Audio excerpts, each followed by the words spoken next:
초강력 태풍 흰남노에 모습입니다. 중심에는 건물을 붕괴할 수 있는 시속 200km에 육박하는 바람은 점점 더 거세지고 있어서 성인 남성이 제대로 서 있기도 힘든 정도입니다. 항구 앞쪽은 거센 바람으로 스티로폼 등이 날아가고 있어 저희가 안전상의 이유로 자리를 옮겼습니다. 앞바다를 지나 항구 앞쪽은 그 요수지역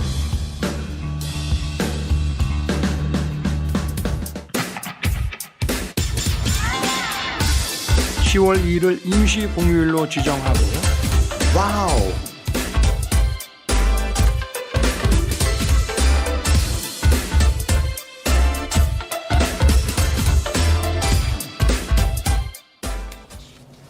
네, 앞서 지난해 9월이었었죠.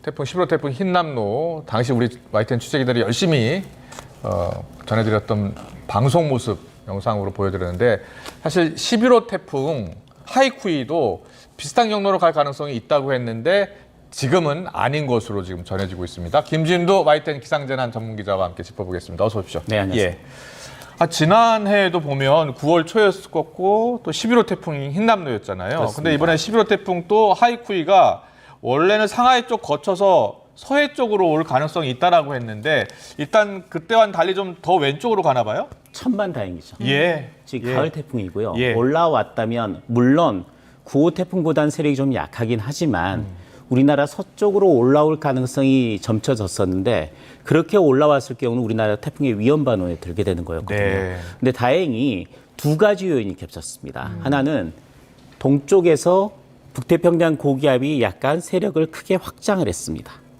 그래서 이게 11호 태풍인데요. 11호 태풍을 약간 밀어냈고요. 네. 두 번째는 우리나라 북쪽으로 찬 공기가 자리 잡고 있습니다. 예. 이렇게 잠깐만요. 찬 공기가 자리를 잡으면서 네. 이 태풍이 올라오는 것들을 막아버리는 그런 역할. 그러니까 한반도 모습 한 번만 짚어주세요. 한반도가 지금 여기에 있습니다. 예. 아, 거기 보이네요. 그렇죠. 예.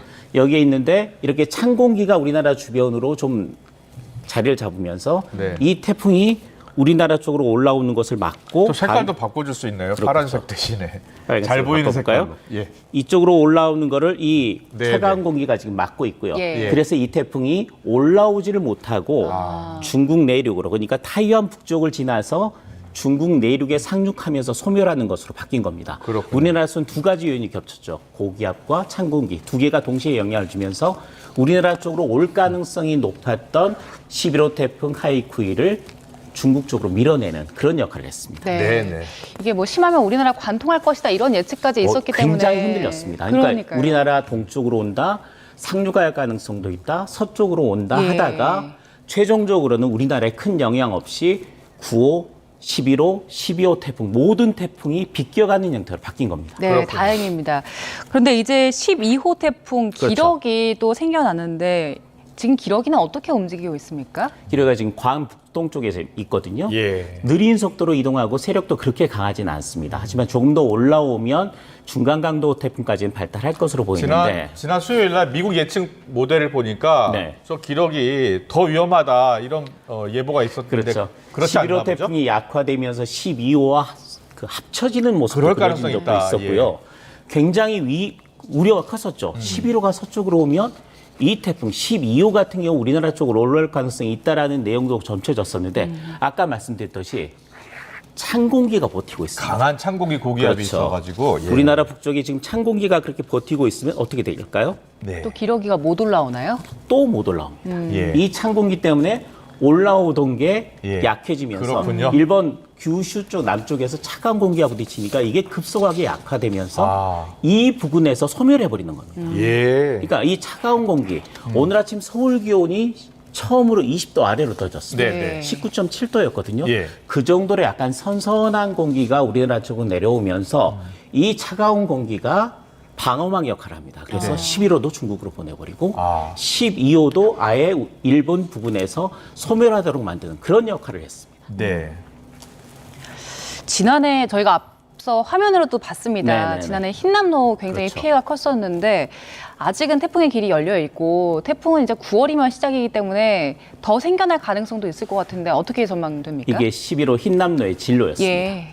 이상 진로였죠. 예. 12호 기러기와 비슷한 위치에서 발생해서 쭉 대만 쪽에 머물다가 거기서 정체를 했습니다. 정체를 했다가 갑자기 급 우회전을 하면서 거제분에 상륙한 데에 빠져나갔거든요. 네. 제주도와 남부지방, 특히 영동지방까지 굉장히 큰 피해를 준 가을 태풍이었습니다. 네. 그러니까 9월 5일부터 7일 사이에 우리나라를 영향을 주고 빠져나갔는데 네. 이렇다는 이유가 이 태풍 우리나라 동쪽으로 차가운 공기가 이렇게 고기압의 가장자리가 머물고 있었다는 거죠. 예. 그래서 밀렸다가 이 가장자리를 타고 올라온 겁니다. 그런데 그랬군요. 당분간은 우리나라 주변에 이렇게 이 북태평양 고기압의 가장자리가 놓이게 된다는 거고 그건 태풍의 길이 열려 있다는 거죠. 그렇군요. 9호부터 10호, 11호, 12호까지 4개의 태풍이 일주일 새에 생겼는데 이 태풍들이 서로 간에 영향을 주고 또 고기압에 가로막히고 마지막으로는 찬 공기가 영향을 주면서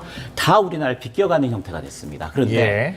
이렇게 흰남노처럼 하나의 태풍이 만들어져서 이런 경로를 따라서 올라오게 된다면 우리나라 쪽으로 올라올 가능성이 상당히 높은 앞으로 9월 중반까지는 태풍의 길이 한반도로 열려 있다. 최악의 경우에는 10월 초까지도 가을 태풍이 우리나라 쪽으로 올라올 가능성이 높고 예. 특히 우리나라 주변의 해수 온도가 상당히 높은 상태거든요. 네. 여전히 30도 정도를 유지를 하고 있기 때문에 올라오면서 강하게 발달해서 북상할 가능성이 높다.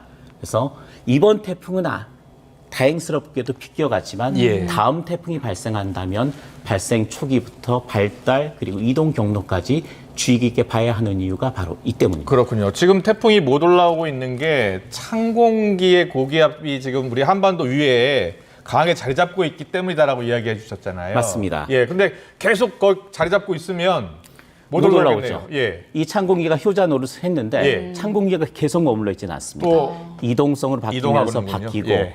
고기압과 고기압 사이에 길이 열리게 되면 북태평양 고기압의 가장자리를 타고 올라올 수 있는 여지는 아직도 충분하고 예. 확률도 높습니다. 알겠습니다. 태풍 전망은 정말 시시각각 변하는 것 같아요. 그렇죠. 그렇죠? 네, 저희 이동을 해서 이제 이야기를 나눠보도록 하죠. 폭풍 해일주의보 좀 네. 여쭤보려고 하는데 오늘 오전 부산에 폭풍 해일주의보가 내려졌어요. 네. 폭풍 해일주의보 일각에서 어쨌든 그 슈퍼문 영향이 좀 있다라고 하는데 맞습니까? 달과 폭풍해일주의보가 관련이 있을까요? 있을 것 같은데. 관련이 있습니다. 예. 이유가 뭐냐면 지금이 백중살이라는 이야기는 들어보셨을 예, 거예요. 예. 백중살이라는 거는 1년 중에 그 살이일 때, 그러니까 만조시에 바닷물 수위가 상당히 높아지는 겁니다. 예. 근데 바닷물의 높이는 달과 연관이 있습니다. 그렇죠. 예. 슈퍼문이라고 하면 어제 같은 경우는 슈퍼 블루문이었는데 예. 블루문이라면 한 달에 두 번째 뜨는 보름달을 블루문이라고 부르고요. 그렇군요. 예. 그리고 슈퍼문이라는 거는 평소보다 크게 보이는 달이 슈퍼문입니다. 저도 어제 보긴 봤는데 네. 조금 더 큰 것 같더라고요. 그렇죠. 예. 근데 상당히 크게 느끼셨던 분들이 많습니다. 아, 왜냐하면 그렇군요. 슈퍼문 하니까. 그리고 실제적으로도 예. 미니물 때 가장 작을 때 달하고 슈퍼문일 때 그 달하고 30% 정도 차이가 있습니다. 그렇군요. 그러니까 예.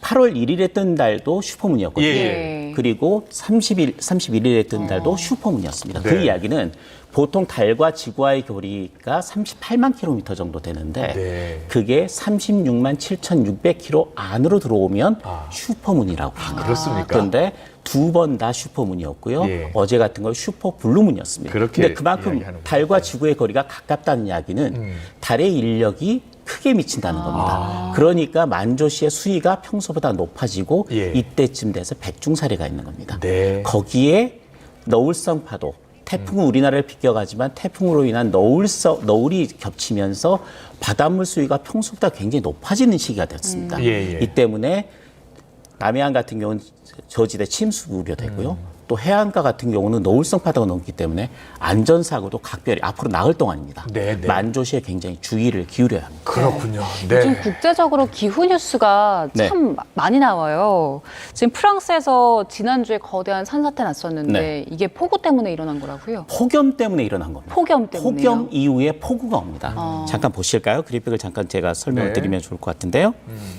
이게 지금 제가 유럽 지도네요. 유럽 지도입니다. 위치를 표시를 해드리면 왼쪽에. 여기가 이탈리아고요. 이탈리아. 여기가 프랑스입니다. 네. 프랑스 내부가 상당히 덥습니다. 그렇네요. 예. 폭염이 이어졌었거든요. 그런데 붉은색이면 몇 도 정도 됩니까? 30도가 넘습니다. 대부분 예. 34도, 35도를 넘는다고 보시면 되는데요. 예, 예. 중요한 게 뭐냐면 이 상황에서 약간 찬 공기가 들어왔습니다. 다른 지역은 빨간데 이 부분은 아주 약간 녹색빛으로 보이잖아요. 아, 예. 이탈리아하고 프랑스 그렇죠. 사이로. 그 예. 사이에 이렇게 다른 지역보다는 공기가 차가운 공기가 들어온 겁니다. 네. 이렇게 들어왔죠. 그렇네요. 이렇게 되면 뜨거운 상태에서 차가운 공기가 들어오니까 두 개가 부딪히면서 폭발적으로 비구름이 발달합니다. 아, 그래서 그렇네요. 폭염 뒤에 프랑스 남동부 지역으로 폭염 뒤에 폭우가 쏟아진 겁니다. 예, 예. 이 때문에 산사태가 발생한 거고요. 그래서 큰 피해가 났습니다. 그렇군요. 네. 뭐 눈이 내렸다고 하는데 저희 어디입니까? 그게 바로 이탈리아죠. 예. 방금 말씀드렸듯이 그렇네요. 이 차가운 공기가 프랑스 남동부 그리고 이탈리아 북부 쪽으로 지금 파고들었거든요. 네. 강하게 찬 공기가 파고들면서 아. 프랑스 남부죠. 폭염이 이어졌던 지역으로는 폭우를 그리고 이 찬 공기의 중심이 조금 더 들어갔던 이탈리아 지역으로 이탈리아 북동부 지역으로는 대신 폭설이 쏟아지고 예. 그렇군요. 그 저쪽 지역이 그 알프스 산맥 있는 쪽이죠? 그렇습니다. 예, 예. 그렇기 때문에 고온에 이렇게 찬 공기가 차가운 공기들이 산에 올라가면서 네. 대부분 더 발달하면서 눈으로 내린. 그러니까 이탈리아는 눈으로, 프랑스 알겠습니다. 남부는 예. 폭염 이후에 폭우로 나타났겠죠. 네. 네, 그리고 미국 상황도 좀 볼게요. 지금 허리케인 이달리아가 플로리다 관통했는데 그렇죠. 지금은 어떤 상황인가요? 이미 이제 북서진을 하면서 미국 내륙으로 들어가서 지금 소멸한 상태고요. 네. 처음에 들어올 때는 이 허리케인은 보통 1등급에서 5등급까지 구분을 합니다. 아. 그래서 1등급이 세력이 약하고요. 올라가면 올라갈수록 더 강해지는 겁니다. 그런데 이 이탈리아는 허리케인이 대서양에서 발생해서 미국 플로리다에 상륙하기 전까지 최대 4등급까지 발달했고요. 상륙하면서부터는 상등급의 위력을 지녔는데 네네. 시속 200km가 넘는 폭풍을 동반하고 폭우까지 동반했습니다. 이게 플로리다 북부 지역을 강타했거든요. 네. 그러니까 달리던 차가 전복되고 또 나무 같은 경우는 뿌리째 뽑혀지고 야. 그리고 빌딩 같은 지금 화면에 경우에도 나옵니다. 예. 거의 초토화가 될 정도 그러니까 네. 나무집들 같은 경우 지붕이 다 날아가는 그런 정도의 위력을 지녔고요. 네. 상당히 많은 수의 주민들이 대피를 했지만 보시는 것처럼 엄청난 피해를 입힌 상태에서 플로리다 북부를 강타하고 미국 내륙으로 들어가면서 지금은 소멸했습니다. 그렇군요. 네. 잘 살펴봤고 이제 올 가을 날씨 특히 앞서 저희가 영상으로 보여드렸는데 10월에 이제 추석 연휴가 엿새잖아요. 그렇죠. 네. 물론 지금 한 달 정도 남아서 예측할 수 있을까? 예보가 있을까라는 생각도 들어요. 어떻게 지금 예상 전망하고 있나요? 기상청 예보는 우선 없고요. 기상청 전체적으로 예보는 없고요? 예. 예보를 할 수가 없습니다. 네. 그때까지는 지금 모델이 예측할 수 있는 상황이 변수가 워낙 많기 그렇군요. 때문에 예보는 예. 불가능합니다. 네. 대신 네. 확률적으로 그리고 통계적으로 말씀드리자면 1년 중에 가장 맑은 날이 많은 경우가 9월 말부터 10월 상순까지입니다. 아, 보통 그렇습니까? 그렇습니다. 그렇기 예. 때문에 이 정도쯤 되면 우선 맑은 날이 기본적으로 베이스로 깔린다고 보시면 됩니다. 네. 그리고 기상청 1개월 예보, 3개월 예보를 보면 9월 중순 정도까지는 가끔 저기압의 영향을 받을 가능성이 있습니다. 네. 그거는 가을 장마 이야기가 되겠죠. 예. 그리고 그 이후부터 해서 10월까지는 이동성 고기압의 영향을 주로 받습니다. 네. 이동성 고기압의 영향을 받는다는 거는 기온도 낮 기온도 무더위보다는 약간 괜찮은 날씨, 쾌청한 가을 날씨가 이어질 가능성이 높다는 거고 이렇게 이동성 고기압이 영향을 줄 경우에는 가끔 저기압이 통과하지만 비가 내린다고 해도 비의 강도는 굉장히 적고 약하고 또 비의 양도 매우 적습니다. 우선 그래서 10월 초 연휴 기간 같은 경우는 맑은 날보다는 흐리거나 비가 내리는 날보다는 맑은 날이 될 가능성이 예. 확률은 상으로 높다. 대신 알겠습니다. 한 가지 변수는 있습니다. 네. 김진우 기자가 일주일에 한 번씩 꼭 나와서 기상 전망 자세히 좀 분석해주고 변수는 있는데. 변수가 있다고 하셨는데요. 예. 태풍입니다. 그러니까요. 지금 태풍이 가장 큰 영향을 그렇죠. 미치겠죠. 태풍이 마지막 변수입니다. 예. 그러니까 아까 말씀드렸듯이 10월 상순까지도 요즘에는 늦태풍이 우리나라에 영향을 줄 가능성이 있거든요. 그러니까 네. 상륙을 하지는 않더라도 우리나라를 비껴간다고 하더라도 10월 상순까지 태풍이라는 변수가 마지막 남아 있습니다. 네. 그것만 제외한다면 이번 굉장히 그 행운으로 받게 되는 긴 연휴 기간 날씨는 좋은 쪽에다 저는 한 표를 던지겠습니다. 알겠습니다. 그럼 뭐 김준호 기자 믿고서 좀 계획 세워봐도 되겠네요. 알겠습니다. 하지만 급변할 수 있다는 점 꼭 기억하시고 김준호 기자가 또 다음 주에 나오니까요. 좀 더 자세히 물어보겠습니다. 김진도 YTN 기상재난 전문기자와 함께했습니다. 잘 들었습니다. 고맙습니다.